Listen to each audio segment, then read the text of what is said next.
My stepfather, Charles, had been gone all night again. It was almost normal now. He would leave for the bar after work, stumble home smelling like whiskey and cheap perfume, and yell at us for things that didn't matter, like lights being left on, Miles forgetting to take out the trash, or me not doing the dishes fast enough. Tonight wasn't any different.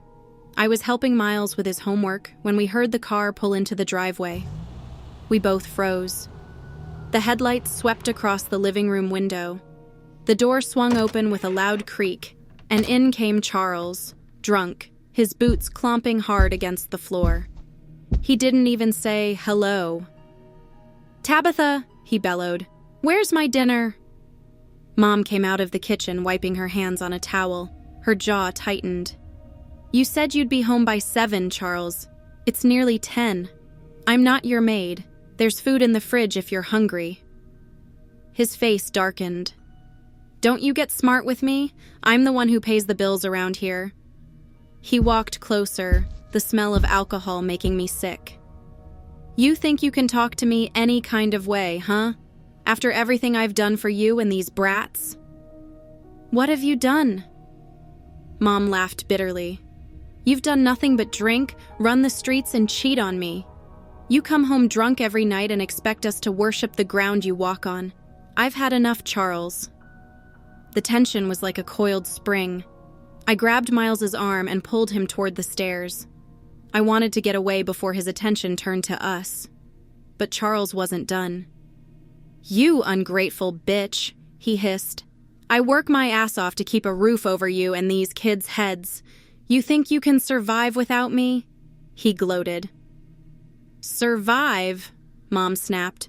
"We're already surviving without you. You're a drunk and a bully. You terrorize me and the kids. You don't care about any of us." Charles slammed his fist into the wall, making Miles and me jump. "Don't you dare talk to me like that, bitch," he roared. "This is my house." "No," Mom said quietly but firmly. "It's mine, and you're leaving here, tonight." We stayed upstairs as the shouting continued. I heard more crashes, probably furniture. He loved to break Mom's things when he was angry. Eventually, there was silence. I peeked out the window and saw Charles storm off to his car, muttering under his breath. The tires squealed as he sped down the street. Mom joined us a few minutes later. Her eyes were red and tired. She hugged Miles and me tightly. "He's not coming back," she whispered. "We're done with him. I promise."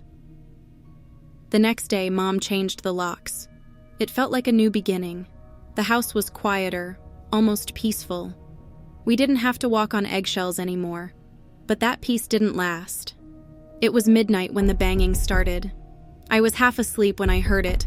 Loud, angry knocking. I sat up in bed, my heart racing.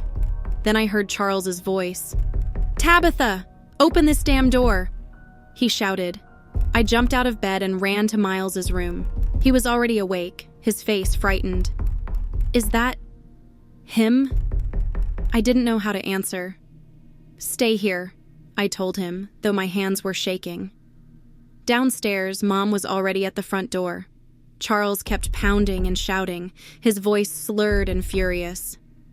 "Bitch, so you think you can lock me out of this house? Let me in, Tabitha," he yelled. "You're not getting in here, Charles," Mom said through the door. "Go back to wherever you came from." The banging grew louder. He was throwing himself against the door, rattling the frame. "I'll break this damn door down," he shouted. Then his tone shifted, becoming softer, desperate. "Please. I'm sorry. It's cold out here. I need you. I need the kids. Let me in." The pounding continued for what felt like hours. Finally, Mom grabbed the phone and called Uncle Mike. She put the call on speaker. "Mike," she said urgently, "Charles is outside. He's drunk and banging on the door. I need you to come over and help. You're his brother. He will listen to you." There was a long pause. "Tabitha." Mike's voice was trembling. "Charles is gone." What are you talking about? He's outside about to beat my door down," Mom demanded. Tabitha, we've been trying to reach you. Charles was in a car accident earlier tonight. He was intoxicated and had a head-on collision with a truck. He didn't make it. I'm at the hospital. The doctors pronounced him dead about 10 minutes ago.